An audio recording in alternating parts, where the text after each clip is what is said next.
begin tonight with all eyes on the 2024 presidential election, less than 3 months away. Yeah, the next major milestone on the road to the White House, of course, the Democratic National Convention, which kicks off tomorrow in Chicago.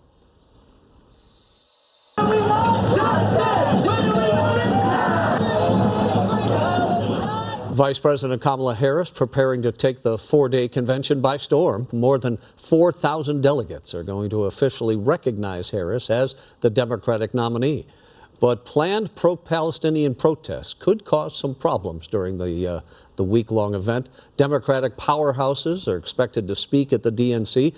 That includes former Secretary of State Hillary Clinton and former President Obama. KTLA's Carlos Acedo joins us here in studio with what we can expect as the countdown to tomorrow's convention in Chicago continues. Hi, Carlos. Rick, Corinne, good evening. Democrats from across the country are convening in Chicago this week for their convention. Vice President Kamala Harris will formally accept her party's nomination for president. Things kick off tomorrow, where organizers are hoping their party goes off without a hitch. Security has been tight. The National Guard is on standby, but there might be a few fireworks in what's already been a campaign season filled with surprises. A shakeup at the top of the ticket has Democrats energized heading into their convention.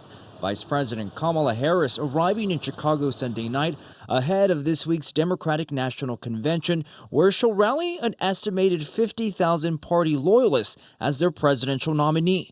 Our team caught up with LA Mayor Karen Bass on their flight to the Windy City. I am very excited. I'm so excited to be a part of this moment in history. I know that the enthusiasm is going to be off the charts. Earlier in the day, Harris and her running mate, Minnesota Governor Tim Walz, rolled through Pennsylvania on a bus tour.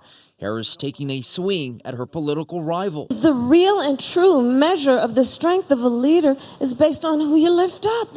Anybody who's about beating down other people is a coward.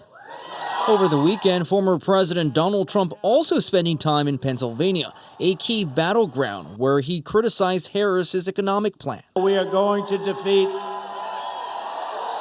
a communist known as Kamala Harris. She's a communist.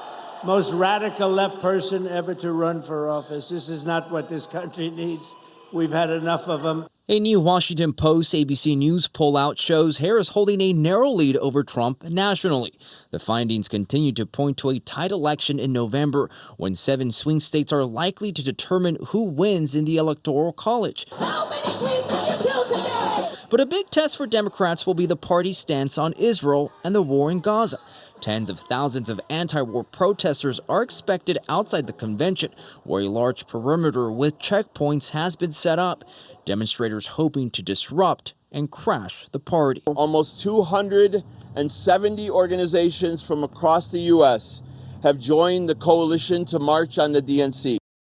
And there will be a slew of speakers, including some party bigwigs like the Clintons and the Obamas, and some rising stars. To kick things off tomorrow, Monday, expect to see President Joe Biden and LA Mayor Karen Bass take the convention floor. Rick? All right, Carlos, thank you so much.